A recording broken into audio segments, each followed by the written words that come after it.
નમસ્કાર વિદ્યાર્થી મિત્રો, આપણે ધોરણ 12 ની અંદર ચેપ્ટર નંબર 4 પ્રાજનનિક સ્વાસ્થ્ય એટલે કે રિપ્રોડક્ટિવ હેલ્થ વિશે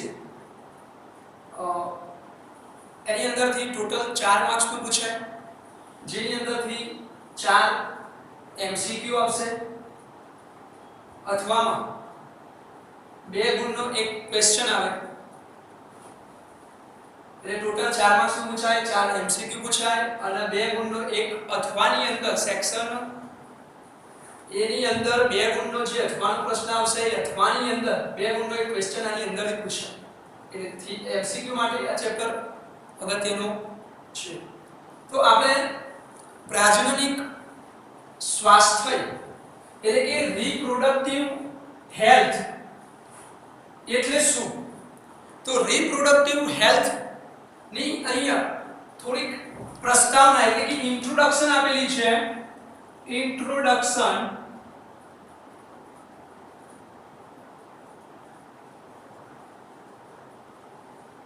પરિચય જોઈએ તો રિપ્રોડક્ટિવ હેલ્થ એટલે શું? તો ટૂંકમાં એની વ્યાખ્યા આપેલી છે કે પ્રાજનનિક રિપ્રોડક્ટિવ હેલ્થ એટલે ટૂંકમાં આપણે કેવું હોય તો સ્વસ્થ પ્રજનન અંગો, સ્વસ્થ પ્રજનન અંગો અને તેના સામાન્ય કાર્યોને રિપ્રોડક્ટિવ હેલ્થ તરીકે ઓળખવામાં આવે છે. સ્વસ્થ પ્રજનન અંગો અને તેના સામાન્ય કાર્યોને આપણે રિપ્રોડક્ટિવ હેલ્થ તરીકે ઓળખીએ છીએ. સ્વસ્થ પ્રજનન અંગો મતલબ કે માનવીની અંદર નર અને માદાના જે પ્રજનન અંગો છે, જે ચેપ્ટર 3 ની અંદર આવશે કે નર પ્રજનન અંગોની અંદર નર પ્રજનન તરીકે મુખ્ય શુક્રપિંડ, એવી જ રીતે માદાની અંદર માદા પ્રજનન તરીકે અંડપિંડ આવશે, જેની અંદર શુક્રપિંડ ઉપરાંત નરની અંદર સહાયક પ્રજનન અંગો શુક્રવાહિની આવશે, અન્ય પ્રજનન અંગો સહાયક ગ્રંથિઓ આવશે, શુક્રાશય આવશે વગેરે જેવા અંગો, અધિપુષ્ણ નલિકા વગેરે જેવા અંગો. એવી રીતે માદા પ્રજનન અંગો જેની અંદર આપણે અંડપિંડ કીધું, અંડપિંડ સિવાય અંડવાહિની આવશે, ગર્ભાશય, યોનિમાર્ગ વગેરે જેવા અંગો એ સ્વસ્થ પ્રજનન અંગો હોય એટલે કે હેલ્ધી તંદુરસ્ત અંગો હોય. અને એ જો તંદુરસ્ત અંગો હશે નર કે માદાના પ્રજનન અંગો તો એ શું કરશે? નોર્મલ સામાન્ય રીતે કાર્ય કરી શકે. તો અહીંયા ટૂંકમાં આપણે રિપ્રોડક્ટિવ હેલ્થની આપણે વ્યાખ્યા જોઈએ તો પ્રાજનનિક સ્વાસ્થ્ય એટલે પ્રજનન અંગો પણ કેવા? સ્વસ્થ તંદુરસ્ત એટલે કે સ્વસ્થ પ્રજનન અંગો અને જો સ્વસ્થ પ્રજનન અંગો હોય તો એક સામાન્ય કાર્યો કરે તો સામાન્ય કાર્યો તેના જેને આપણે શું કહીશું? રિપ્રોડક્ટિવ હેલ્થ અથવા પ્રાજનનિક સ્વાસ્થ્ય તરીકે એને ઓળખવામાં આવે છે. પણ એની વ્યાખ્યા WHO પ્રમાણે એટલે કે વિશ્વ સ્વાસ્થ્ય સંગઠન WHO પ્રમાણે એના મત મુજબ પ્રાજનનિક સ્વાસ્થ્ય એટલે કે રિપ્રોડક્ટિવ હેલ્થ ની વ્યાખ્યા શું આપેલી છે? WHO ના મત મુજબ, WHO એટલે વર્લ્ડ હેલ્થ ઓર્ગેનાઇઝેશન,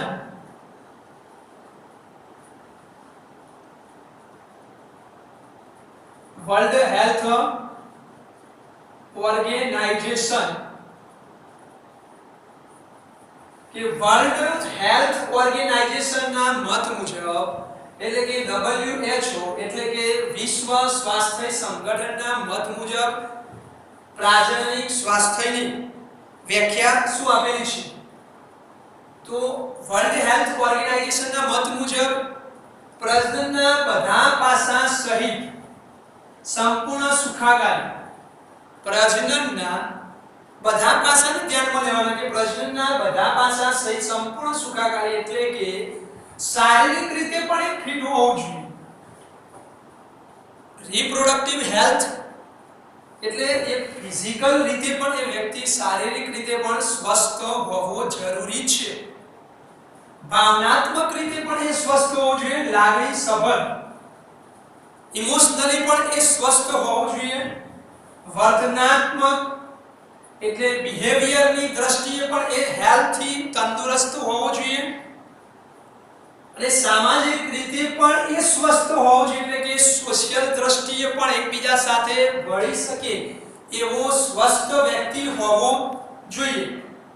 તો એવા સ્વાસ્થ્ય એટલે કે શારીરિક રીતે પણ સ્વસ્થ, ભાવનાત્મક રીતે પણ સ્વસ્થ, બિહેવિયરની દ્રષ્ટિએ પણ એ હેલ્ધી સ્વસ્થ અને સામાજિક રીતે પણ એ સ્વસ્થ હોવો જોઈએ. સમાજના વ્યક્તિઓની સાથે એ હળી ભળી શકે, સુમેળ સાધી શકે એવું હેલ્ધી વ્યક્તિ જેને આપણે શું કહીશું પ્રાજનનિક સ્વાસ્થ્ય તરીકે ઓળખવામાં આવે છે. એના અનુસંધાનમાં ત્રીજી વ્યાખ્યા આપેલી છે પ્રાજનનિક સ્વાસ્થ્ય એટલે શું? વિશાળ અર્થમાં કે શારીરિક અને ક્રિયાત્મક રીતે સામાન્ય પ્રજનન અંગો કે શારીરિક અને ક્રિયાત્મક રીતે એટલે ક્રિયા કરી શકે કે ક્રિયાની દ્રષ્ટિએ ક્રિયાત્મક રીતે સામાન્ય પ્રજનન અંગો ધરાવતા લોકો કે શારીરિક રીતે સ્વસ્થ હોય, ક્રિયાઓ કરી શકે એવા વ્યક્તિઓની અંદર સામાન્ય પ્રજનન અંગો ધરાવતા વ્યક્તિઓ હોય એવા વ્યક્તિઓ યુક્ત સમાજના તમામ લિંગ સંબંધિત પાસાઓ વચ્ચે એટલે કે એવા વ્યક્તિઓ વચ્ચે કે જે શારીરિક રીતે ફિટનેસ ધરાવતા હોય, સામાન્ય રીતે ક્રિયાત્મક રીતે સામાન્ય પ્રજનન અંગો ધરાવતા હોય એવા સમાજની અંદર વ્યક્તિઓ વચ્ચે એકબીજાની વચ્ચે સામાન્ય લાગણી સભર એટલે લાગણી યુક્ત હોય, નોર્મલ હોય, સ્વસ્થ હોય તેમજ વર્તણૂક લક્ષી એટલે બિહેવિયરની દ્રષ્ટિએ પણ એક એવા હેલ્ધી સ્વસ્થ હોય એમની વચ્ચે પારસ્પરિક ક્રિયાઓ એટલે કે આંતરક્રિયાઓ થતી હોય જેને પ્રાજનનિક સ્વાસ્થ્ય તરીકે ઓળખવામાં આવે છે. એટલે કે અહીં એવું કહેવા માંગે છે કે શારીરિક રીતે અને જે ક્રિયાત્મક રીતે સામાન્ય નોર્મલ પ્રજનન અંગો ધરાવતા વ્યક્તિઓ હોય એ તમામ વ્યક્તિઓ વચ્ચે સામાન્ય લાગણી સભર કે વર્તણૂક દ્રષ્ટિએ એમની વચ્ચે જે ઇન્ટરેક્શન એટલે કે પારસ્પરિક આંતરક્રિયાઓ જે થતી હોય તો એને આપણે પ્રાજનનિક સ્વાસ્થ્ય તરીકે ઓળખવામાં આવે છે. એટલે અહીંયા ઇન્ટ્રોડક્શન ની અંદર ત્રણ વ્યાખ્યાઓ આપેલી છે. નંબર 1 કે રિપ્રોડક્ટિવ હેલ્થ એટલે શું? તો સ્વસ્થ પ્રજનન અંગો, નોર્મલ અંગો હોય વ્યક્તિની અંદર અને એ સામાન્ય કાર્યો કરી શકે તો સ્વસ્થ પ્રજનન અંગો અને સામાન્ય કાર્યો કરે તો એને આપણે રિપ્રોડક્ટિવ હેલ્થ સ્વાસ્થ્ય પ્રાજનનિક સ્વાસ્થ્ય તરીકે ઓળખીએ છીએ. એ જ વ્યાખ્યાને WHO એટલે કે વર્લ્ડ હેલ્થ ઓર્ગેનાઇઝેશન વિશ્વ સ્વાસ્થ્ય સંગઠનના મત મુજબ તો શારીરિક રીતે પણ વ્યક્તિ સ્વસ્થ હોય, વિશાળ અર્થમાં વિચાર્યું કે શારીરિક રીતે પણ એ સ્વસ્થ હોવું જોઈએ, એ ભાવનાત્મક રીતે ઇમોશનલ રીતે પણ હેલ્ધી સ્વસ્થ હોવું જોઈએ, વર્તનની દ્રષ્ટિએ પણ સ્વસ્થ અને સામાજિક રીતે પણ સ્વસ્થ, સોશિયલમાં પણ હળી ભળી શકે એવો હેલ્ધી વ્યક્તિ જેને પ્રાજનનિક સ્વાસ્થ્ય કહે છે. ત્રીજી એની વ્યાખ્યા આપેલી છે કે શારીરિક રીતે અને ક્રિયાત્મક રીતે આવા જે સામાન્ય અંગો ધરાવતા પ્રજનન અંગો એવા વ્યક્તિઓ વચ્ચે ઇન્ટરેક્શન થાય, આંતરક્રિયાઓ થાય તો એવા વ્યક્તિઓને આપણે પ્રાજનનિક સ્વાસ્થ્ય તરીકે ઓળખીએ છીએ. આપણે આગળ ક્વેશ્ચન એક આપેલો છે પ્રાજનનિક સ્વાસ્થ્ય સમસ્યાઓ, રિપ્રોડક્ટિવ હેલ્થ પ્રોબ્લેમ્સ અને એ સમસ્યાઓની અંદર કે પ્રાજનનિક સ્વાસ્થ્યની કેટલીક પ્રોબ્લેમ્સ છે, સમસ્યાઓ છે તો એ સમસ્યાઓમાંથી બચવા માટે કેટલાક વ્યૂહાત્મક આયોજન, કેટલાક એના કયા આયોજન અથવા તો અમલીકરણના લીધે એની અંદરથી નિવારણ થઈ શકે તો એના અનુલક્ષીને આ થિયરી આપણે જોઈશું. પણ આની અંદરથી આપણે કહ્યું કે આ ચેપ્ટરની અંદરથી માત્ર 4 MCQ પૂછાય, એટલે આપણે 4 MCQ ને અનુલક્ષીને આ થિયરીની અંદરથી માત્ર કોઈ થિયરિકલ પૂછાયું નથી આ પ્રશ્નની અંદરથી, માત્ર MCQ પૂછાય એવી આ પ્રશ્ન છે કે પ્રજનનિક સ્વાસ્થ્યની કેટલીક સમસ્યાઓ અને વ્યૂહાત્મક આયોજન. તો આપણે આની અંદર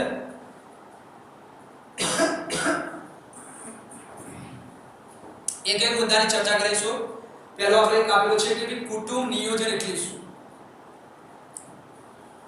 કુટુંબ નિયોજન એટલે શું? તો એ એવું કહે છે કે ભારત એ દુનિયાનો પ્રથમ દેશ છે.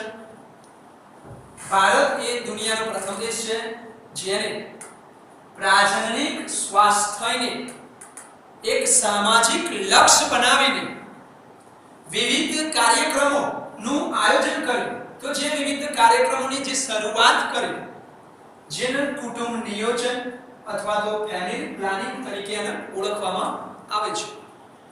ફરી એકવાર કુટુંબ નિયોજન એટલે શું? તો પ્રજનનિક સ્વાસ્થ્યને ધ્યાનમાં રાખીને ભારત એવો પ્રથમ દેશ છે જે પ્રજનનિક સ્વાસ્થ્યને એક સામાજિક લક્ષ્ય બનાવીને વિવિધ કાર્યક્રમોનું આયોજન કર્યું. તો જે વિવિધ કાર્યક્રમોનું આયોજન કર્યું જેને કુટુંબ નિયોજન ફેમિલી પ્લાનિંગ તરીકે ઓળખવામાં આવે છે. તો આ કુટુંબ નિયોજનની શરૂઆત સૌપ્રથમ ક્યારે થઈ? તો એ કુટુંબ નિયોજન ફેમિલી પ્લાનિંગની શરૂઆત સૌપ્રથમ ઈસવીસન 1951 માં શરૂઆત થઈ. એટલે MCQ માટે પૂછાઈ શકે કે સૌપ્રથમ કુટુંબ નિયોજનની શરૂઆત ક્યારે થઈ? તો ઈસવીસન 1951 ની અંદર કુટુંબ નિયોજન કાર્યક્રમની શરૂઆત થઈ.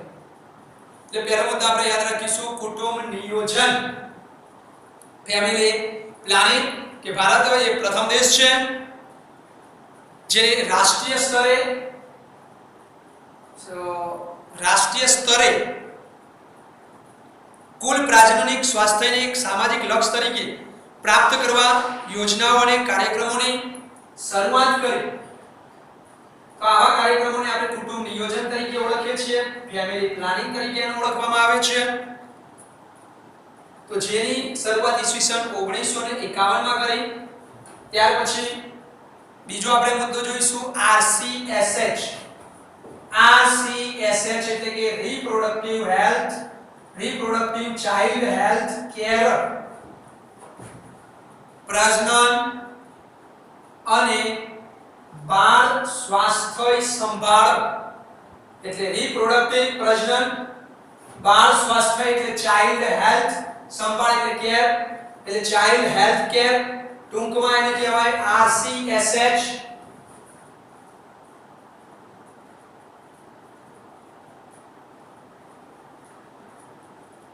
RCHC reproductive child health care એટલે RCSH. ટૂંકમાં એને આપણે RCH કહીશું કે પ્રજનન અને બાળ સ્વાસ્થ્ય સંભાળ રિપ્રોડક્ટિવ ચાઇલ્ડ હેલ્થ કેર એટલે RCH નામના કાર્યક્રમની આપણે શરૂઆત કરી. એટલે RCH કાર્યક્રમની શરૂઆત થઈ. તો આ RCH કાર્યક્રમની અંતર્ગત પ્રજનન સંબંધિત પાસાઓની લોકોમાં જાગૃતિ આવે.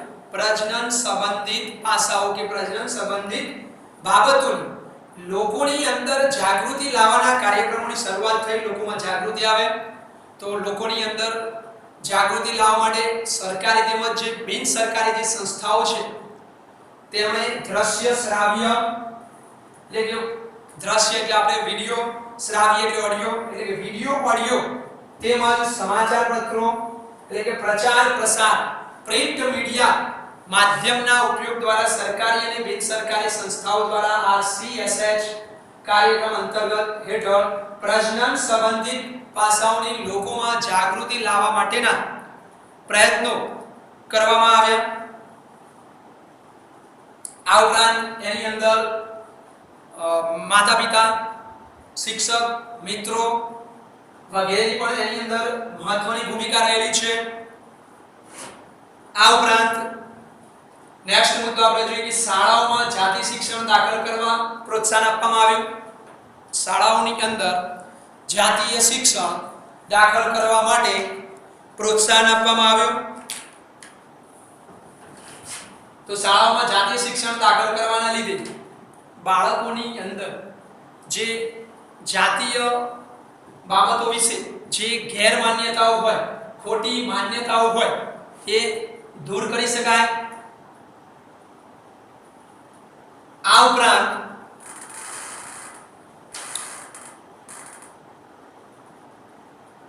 લોકોને ખાસ કરીને જે ફળદ્રુપ યુગલો હોય, લગ્ન વય જૂથના વ્યક્તિઓ હોય, એમને જન્મ નિયંત્રણના વિકલ્પો, ફળદ્રુપ યુગલો એટલે કે જે લગ્ન વય જૂથના વ્યક્તિઓ હોય એમને જન્મ નિયંત્રણના વિકલ્પોની સમજૂતી આપવામાં આવે. જન્મ નિયંત્રણ વિકલ્પો એટલે કે શાના લીધે એવી પદ્ધતિનો ઉપયોગ કરવામાં આવે જેના લીધે ગર્ભ અવરોધન પદ્ધતિનો ઉપયોગ કરવામાં આવે જેના લીધે વસ્તી વધારા પર કંટ્રોલ થઈ શકે, તો એની માહિતી સમજૂતી આપવામાં આવે. ગર્ભવતી માતાની સંભાળ કે જે પ્રેગ્નન્ટ વુમન છે એની કેર કઈ રીતે કરવી તો એની સમજૂતી આપવામાં આવે. પ્રસવ બાદ માતા અને બાળકની સંભાળ કે પ્રસૂતિ બાદ પ્રસવ બાદ માતા અને બાળકની સંભાળ કઈ રીતે લેવી એની સમજૂતી આપવામાં આવે. સ્તનપાનનું ઇમ્પોર્ટન્સ એટલે સ્તનપાનનું મહત્વ સમજાવવામાં આવે કે બાળક જે જન્મે 6 માસ સુધી એને માતાનું દૂધ આપવું એની સમજૂતી આપવામાં આવે. લોકોની અંદર જાગૃતિ આવે એવા પ્રયાસો કરવામાં આવે. છોકરો છોકરીને સમાન ઓપોર્ચ્યુનિટી તક આપવામાં આવે. મેલ હોય આવનાર સંતતિ બાળક એ મેલ હોય કે ફિમેલ હોય તો બંનેનો અધિકાર એ સમાન છે, તો બંનેને સમાન તકો મળી રહે. આ ઉપરાંત અનિયંત્રિત વસ્તી વૃદ્ધિથી થતી સમસ્યાઓ વિશે કે જો વસ્તી વધારો થઈ જાય તો એના લીધે કેવી સમસ્યાઓ સર્જાઈ શકે એની પણ લોકોમાં અવેરનેસ લાવવામાં આવે. સામાજિક દૂષણો, જાતીય હિંસા જેવા તથા જાતિ સંબંધિત ગુનાઓની જાગૃતિ લોકોની અંદર આવે. જાતીય હિંસા થતી રહી છે સમાજની અંદર તો એની અંદર બી લોકોમાં અવેરનેસ આવે, એના વિશે લોકો વિચારતા થાય અને એક સ્વસ્થ સમાજ બનાવી શકાય એટલા માટે પ્રયાસો કરવામાં આવે છે. આગળ આપણે જોઈએ જાતીય સંબંધિત કેટલીક સમસ્યાઓ જે હોય એની પણ સમજૂતી આપવામાં આવે કે ગર્ભધારણ કે ગર્ભનું ધારણ ક્યારે કરી શકાય. પ્રસૂતિની સમજૂતી આપવામાં આવે. એસટીડીએસ એટલે કે જાતીય સંક્રમણ દ્વારા થતા રોગોની વાત કરેલી છે. એસટીડીએસ એટલે કે જાતીય સંક્રમણ દ્વારા થતા રોગોની વાત છે. જાતીય સંક્રમણ દ્વારા થતા રોગો. એસ એટલે સેક્સ્યુઅલી, ટી એટલે ટ્રાન્સમિટેડ,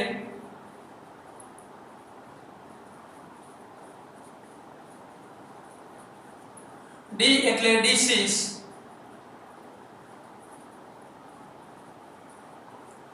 એસ એટલે રોગો એટલે બહુવચન એસ.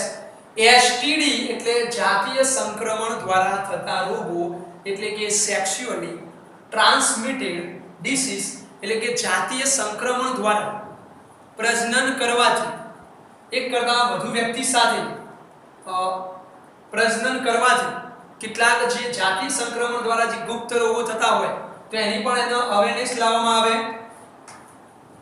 ગર્ભપાત એ કયા સંજોગોમાં કરવામાં આવે. ગર્ભ નિરોધક એટલે કે જ્યારે પણ બાળક ન જોઈતું હોય, અનિચ્છનીય ગર્ભ એટલે કે જ્યારે બાળકની જરૂર ના હોય તો એવા સમયની અંદર ગર્ભ નિરોધક પદ્ધતિઓ, ગર્ભ નિરોધક સાધનો, તો ગર્ભ નિરોધક ઉપાયો ની સમજૂતી આપવામાં આવે. ઋતુસ્ત્રાવ સંબંધિત જે સમસ્યાઓ હોય કે માસિક ચક્ર ની શરૂઆત થાય સમસ્યાઓ વિશે અવેરનેસ લાવવામાં આવે. અફળદ્રુપતા એટલે શું? એટલે કે દંપતી લગ્ન જીવન બાદ પણ એમની અંદર બાળક ન રહેતું હોય તો એવા અફળદ્રુપતા એટલે કે અનફર્ટાઇલ જે યુગલો હોય એને ડાક્ટરી સહાયતા ઉપલબ્ધ થાય. એટલે કે જેમની અંદર ગર્ભધારણ, પ્રસૂતિ, જાતીય સંક્રમણ, એસટીડીએસ, ગર્ભપાત, ગર્ભનિરોધક, ઋતુસ્રાવ સંબંધી સમસ્યાઓ, અપ્રદુપ્તા વગેરે સમસ્યાઓ હોય તો એમને ડાક્ટરી સહાયતા ઉપલબ્ધ થાય, એમને સારવાર મળી રહે એવા પ્રયાસો કરવામાં આવે. ત્યારબાદ એક મુદ્દો આગળ આપેલો છે જેની અંદરથી આ એમસીક્યુ પૂછાઈ શકે કે ઉલ્વજળ કસોટી એવો શબ્દ આપેલો છે એનસીઆરટી ની અંદર. ઉલ્વજળ કસોટી, બીજું નામ એને કહેવાય, બાજુમાં આપણે નોંધીશું, ગર્ભજળ કસોટી પણ કહેવાય. ગર્ભજળ કસોટી. ત્રીજું આપણે નોંધીશું એમનિયોટિક ફ્લુઇડ ટેસ્ટ પણ એને આપણે ઓળખીએ છીએ. એમનિયોટિક ફ્લુઇડ ટેસ્ટ AFT ઉલ્વજળ કસોટી કહેવાય, ગર્ભજળ કસોટી કહેવાય. એમસીક્યુ ની અંદરથી આમાંથી પૂછાય અને પૂછાઈ શકે એટલે એની નીચે અંડરલાઈન કરીશું ઉલ્વજળ કસોટી. એ જ ગર્ભજળ કસોટી. ત્રીજું નામ એમનિયોટિક ફ્લુઇડ ટેસ્ટ પણ કહેવાય. એટલે એમનિયોટિક એટલે A, ફ્લુઇડ એટલે પ્રવાહી એટલે F અને ટેસ્ટ એટલે T. એટલે એમનિયોટિક ફ્લુઇડ ટેસ્ટ એટલે ગર્ભજળ કસોટી. ગુજરાતીમાં ગર્ભજળ કસોટી અથવા ઉલ્વજળ કસોટી કહેવાય, અંગ્રેજીમાં એને એમનિયોટિક ફ્લુઇડ ટેસ્ટ કહેવાય, ટૂંકમાં એને AFT કહેવાય. અથવા બીજો એક શબ્દ છે એમનિઓસેન્ટિસિસ. એમનિઓસેન્ટિસિસ. તો આ બધા શબ્દો એક જ. હવે આપણે સમજીશું કે આ ઉલ્વજળ કસોટી અથવા ગર્ભજળ કસોટી એટલે શું. તો ગર્ભની અંદર એટલે કે માતાની અંદર જ્યારે ગર્ભનો વિકાસ થતો હોય તો એના રક્ષણ માટે એક એની આસપાસ એક કોથળી આવે જેનું નામ છે ઉલ્વ કોથળી. ઉલ્વ કોથળી જેને કહેવાય. તો એ ગર્ભના રક્ષણ માટે એની આસપાસ એક પ્રવાહી ભરેલી જે કોથળી હોય જેને આપણે ઉલ્વ કોથળી કહેવાય. તો એ ઉલ્વ કોથળીની અંદર જે પ્રવાહી હોય એને આપણે શું કહેવાય? ઉલ્વ પ્રવાહી કહેવાય. ઉલ્વ પ્રવાહી. ઉલ્વ જળ કસોટી, ગર્ભજળ કસોટી, એમનિયોટિક ફ્લુઇડ ટેસ્ટ AFT કહેવાય, એમનિઓસેન્ટિસિસ કહેવાય. તો આપણે કીધું કે ગર્ભનો વિકાસ જે થતો હોય એ ગર્ભના વિકાસ માટે એની આસપાસ એના રક્ષણ માટે જે કોથળી હોય જેને ઉલ્વ કોથળી કહેવાય અને ઉલ્વ કોથળીની અંદર જે પ્રવાહી હોય જેને ઉલ્વ પ્રવાહી તરીકે ઓળખવામાં આવે છે.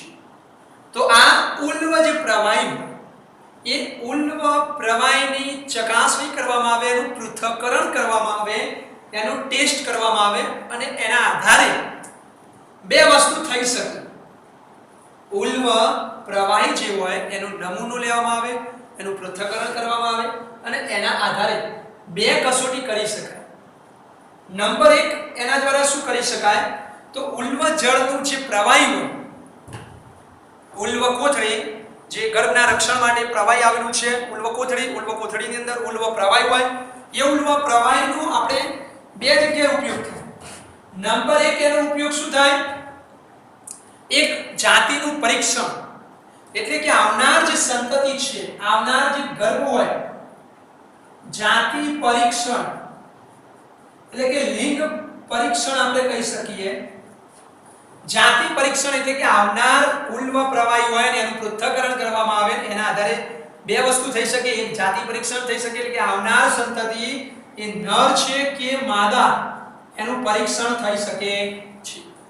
ઉલ્વ કોથળીની અંદર આવેલું ઉલ્વ પ્રવાહી હોય એ ઉલ્વ પ્રવાહીનું પરીક્ષણ કરવામાં આવે. એ પરીક્ષણના આધારે એક નંબર એનો ઉપયોગ છે કે જાતિ પરીક્ષણ કરી શકાય કે આવનાર સંતતિ એ નર છે કે માદા એ જાણી શકાય છે. તો આવનાર સંતતિ નર છે કે માદા છે એવું આનાથી જાણી શકાય છે. એટલા માટે સરકારે આના ઉપર બેન્ડ મૂકેલો છે, પ્રતિબંધ મૂકેલ છે. ઉલ્વ પ્રવાહીનું પરીક્ષણ બાબતે સરકારે આની ઉપર વૈધાનિક પ્રતિબંધ મૂકેલ છે, કાનૂની પ્રતિબંધ મૂકેલો છે. જાતિ પરીક્ષણ નર છે કે માદા છે એવું જાણી શકાય એટલે એના ઉપર કાનૂની પ્રતિબંધ મૂકેલો છે આ કસોટી ઉપર. તો એક વસ્તુ કયું કરી શકાય? ઉલ્વ પ્રવાહી દ્વારા, AFT દ્વારા, એમ્નિયોટિક ફ્લુઇડ ટેસ્ટ દ્વારા, ગર્ભજળ કસોટી દ્વારા ઉલ્વ પ્રવાહી લેવામાં અને એના આધારે લિંગ પરીક્ષણ થઈ શકે, એટલે આવનાર જાતિ નર છે કે માદા એવું જાણી શકાય છે. બીજી કસોટી રંગસૂત્રીય અનિયમિતતા. રંગસૂત્રીય અનિયમિતતા એટલે જનીનિક અનિયમિતતાની વાત કરેલી છે. જનીનિક અનિયમિતતા આવનાર જે સંતતિ હોય જેની રંગસૂત્રીય અનિયમિતતા એટલે કે જનીનિક ખામી ધરાવતું હોય, જનીનિક ખામી એની અંદર હોય તો પણ એના દ્વારા જાણી શકાય છે. એટલે મતલબ કે આવનાર જે સંતતિ છે એની અંદર કોઈ રોગિષ્ટ બાળક હોય, જનીનિક રંગસૂત્રીય ખામી હોય, એની અંદર કોઈ રોગ થયેલો હોય તો એડવાન્સ ની અંદર એ જાણી શકાય છે. અને જો સપોઝ કે એડવાન્સ આપણે જાણી શકીએ કે રંગસૂત્રીય અનિયમિતતાની ખામી છે એની અંદર જો કોઈ રોગ થયેલો છે તો એને આપણે ગર્ભપાત કરાવીને એને દૂર કરી શકીએ છીએ. એટલે એવા બાળકને આપણે જન્મ આપતા નથી કે એનું બી નિદાન આ રીતે થઈ શકે છે. રંગસૂત્રીય અનિયમિતતા હોય એટલે કે ઉલ્વ જળ કસોટી દ્વારા નંબર 1 પૂછી શકાય એમસીક્યુ વારંવાર કે જાતિ પરીક્ષણ એટલે આવનાર સંતતિ નર છે કે માદા છે એનું ઉલ્વ જળ કસોટી દ્વારા, ગર્ભજળ કસોટી દ્વારા જાણી શકાય છે. નંબર 2 જનીનિક અનિયમિતતા એટલે કે રંગસૂત્રીય અનિયમિતતા હોય બાળકની અંદર એડવાન્સમાં તો જાણી શકાય. દાખલા તરીકે આની અંદર આપણે બુકમાં આપેલા છે 2-3 રોગો. ડાઉન સિન્ડ્રોમ નામનો રોગ આપેલો છે કે ડાઉન સિન્ડ્રોમ રોગ વિશે જાણી શકાય. આપણે નેક્સ્ટ 5મા ચેપ્ટરની અંદર પેજ નંબર 90 અને 92 ની અંદર એનો આ રોગોનો ઉલ્લેખ છે કે ડાઉન સિન્ડ્રોમ. ડાઉન સિન્ડ્રોમ એટલે શું કે 2n+1 એટલે કે રંગસૂત્રીય અનિયમિતતા વાળો એક રોગ છે જેની અંદર નોર્મલી આપણે જાણીએ છીએ કે વ્યક્તિની અંદર 23 જોડ રંગસૂત્રો હોય એટલે કે ટોટલ 46 રંગસૂત્રો હોય. પરંતુ આ રોગ જો થયેલો હોય, ડાઉન સિન્ડ્રોમ નામનો રોગ થયેલો હોય તો એને 2n+1 હોય. એટલે મતલબ કે 21મા નંબરનું જે રંગસૂત્ર હોય એની અંદર આપણે જાણીએ છીએ કે 23 જોડ હોય તો એની જગ્યાએ 21મું જે રંગસૂત્ર હોય એની અંદર 2n+1 હોય. એટલે મતલબ કે એક જોડની જગ્યાએ 3 હોય. એટલે 21મી જે જોડ હોય રંગસૂત્ર ત્યાં 3 રંગસૂત્ર હોય. એટલે ટોટલ થયા આપણા આમ 23 જોડ થાય એટલે 23 નું 46 રંગસૂત્ર થાય. પણ 21મી જોડની અંદર એક રંગસૂત્ર કેવું હોય? વધારે હોય, 2n+ હોય. કઈ જગ્યાએ? 21મું જે રંગસૂત્ર હોય એની અંદર 2n+1 હોય એટલે 3 હોય ત્યાં રંગસૂત્રો. એટલે ટોટલ આપણા થશે રંગસૂત્રો કેટલા? 46 ની જગ્યાએ થશે 47. એટલે 47 રંગસૂત્રો હોય તો જેને જનીનિક અનિયમિતતા કહેવાય, ડાઉન સિન્ડ્રોમ રોગ કહેવાય. તો જો આવું ગર્ભમાં જ્યારે બાળકનો વિકાસ થતો હોય ને એવું જાણી શકાય ઉલ્વજળ કસોટી દ્વારા તો એનો આપણે નિવારણ કરી શકાય છે. તો આવી ડાઉન સિન્ડ્રોમ જનીનિક અનિયમિતતા જાણી શકાય છે. બીજી આપેલી હશે ફિલાડેલ્ફી હિમોફિલિયા આપેલી હશે.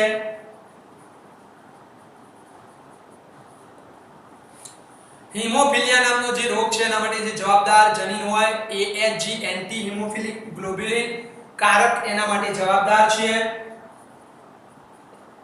જે તમારું ચેપ્ટર રુધિર પરિવહન વાળું હતું કે રુધિર જામી જવા માટે કેટલાક કારકો 13 પ્રકારના જે કારકો ભાગ ભજવે છે એની અંદર એક કારક આવતું AHG એન્ટી હિમોફિલિક ગ્લોબ્યુલિન કે આ કારક માટે જવાબદાર જે હોય એ ની ખામી સર્જાય જેના લીધે જે ઘા પડે અથવા તો ઈજા થાય તો હિમોફિલિયા રોગ થયેલો વ્યક્તિને ઘા અથવા ઈજા પડશે તો એ રુધિર બંધ થતો નથી.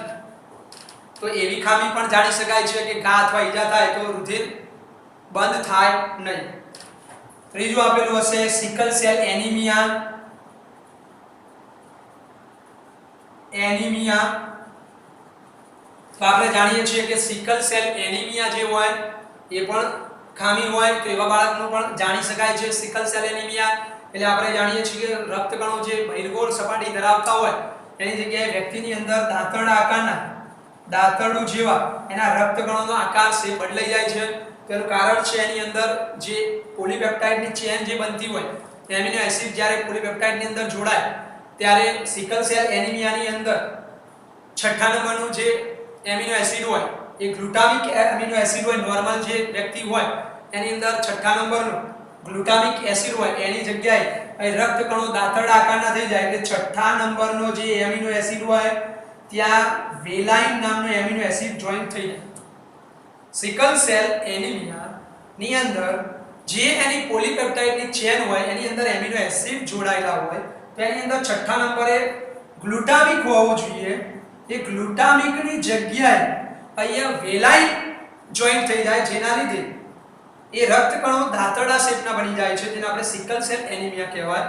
તો આવા down syndrome, haemophilia, sickle cell anaemia જેવા વિવિધ પ્રકારના રંગસૂત્રીય જે અનિયમિતતાઓ હોય તો એવી અનિયમિતતાઓ આપણે જાણી શકીએ છીએ. તો મારી દ્રષ્ટિએ અગત્યનો મુદ્દો છે કે ઉલ્વજળ કસોટી, ગર્ભજળ કસોટી, એમ્નોઇટિક ફ્લુઇડ ટેસ્ટ અગત્યનો. તો બે કાર્યો યાદ રાખવાના, એનાથી જાતિનું પરીક્ષણ થઈ શકે, લિંગ ઓળખી શકાય કે નર છે કે માદા છે એવું પરીક્ષણ થાય એટલે એનો કાનૂની પ્રતિબંધ છે એના પરીક્ષણ પર. અને બીજું રંગસૂત્રીય અનિયમિતતાઓ રોગો વિશે જાણી શકાય છે. ત્યાર પછી આગળ એક મુદ્દો આપેલો છે એ પણ ઘણીવાર એક જ સેન્ટેન્સ આપેલું છે, એ ઘણીવાર પૂછાયેલું છે કે સહેલી દવાનું નામ છે, આગળ પણ એનો ઉલ્લેખ આવશે પછી કે સહેલી એક પિલ્સ છે, ગોળી છે, ગર્ભ નિરોધક એક ટેબ્લેટ છે જેની બનાવટ કે આવી સહેલી નામની એક ગર્ભ નિરોધક ગોળી છે. એટલે ગર્ભ ન રાખવો હોય તો એ ગોળી મુખ વાટે લેવામાં આવે છે, એટલે કે મોં વાટે લેવામાં આવે છે.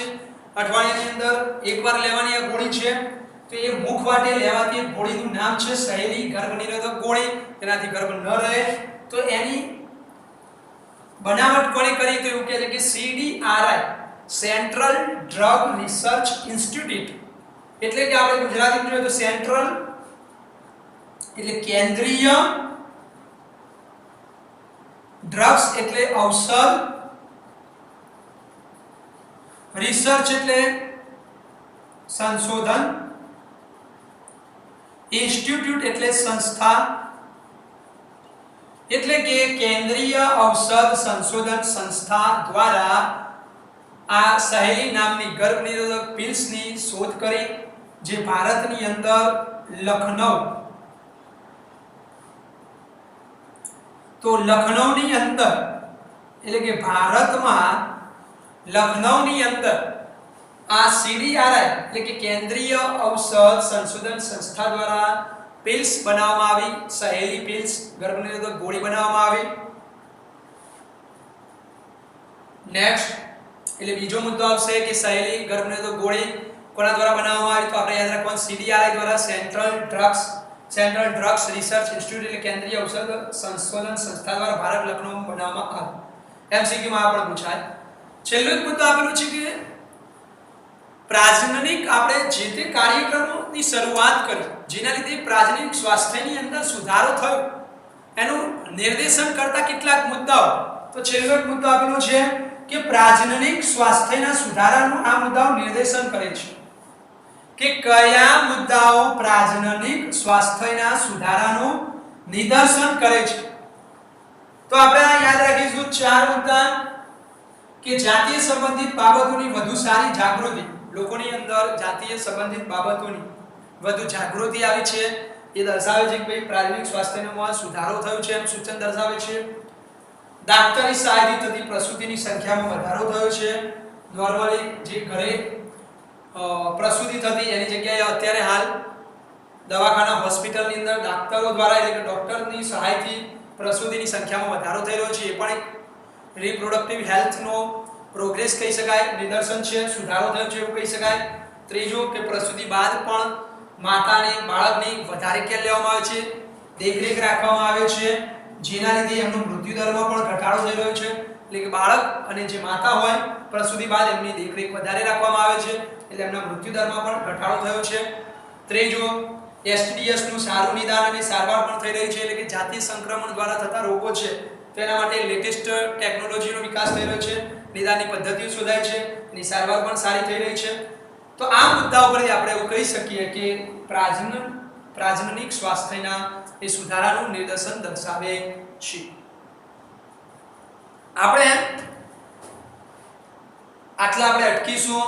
આની અંદરથી મોસ્ટ આઈએમપી આપણે યાદ રાખવા જેવા પૂછાય બે એમસીક્યુ છે. એક તમારે યાદ રાખવાનું ખાસ કરીને ઉલવજળ કસોટી એટલે શું, એનું કાર્ય શું. તો ઉલવજળ કસોટી એટલે ગર્ભજળ કસોટી, એમ્બ્રિયોનિક ફ્લુઇડ ટેસ્ટ યાદ રાખવાનું. એક મુદ્દો ઉલવજળ કસોટી, એના બે કાર્યો કે પરીક્ષણ થઈ શકે નર અને માદા અને રંગસૂત્રી અને અમિતતા જાણી શકાય. બીજો સહેલી કે ગર્ભની અંદર ગોળી લખનઉ ભારતની અંદર શોધવામાં આવી, સીબીઆરઆઈ દ્વારા સંશોધન કરવામાં આવ્યું. બીજો મુદ્દો અગત્યનો. ત્રીજો આપણે યાદ રાખીશું જાતીય કે પ્રાથમિક સ્વાસ્થ્યના સુધારાનું નિદર્શન કરે છે. કયા મુદ્દાઓના આધારે આપણે કહી શકીએ, કઈ બાબતોને આધારે કહી શકીએ કે પ્રાથમિક સ્વાસ્થ્યનું સુધારાનું નિદર્શન કરે છે.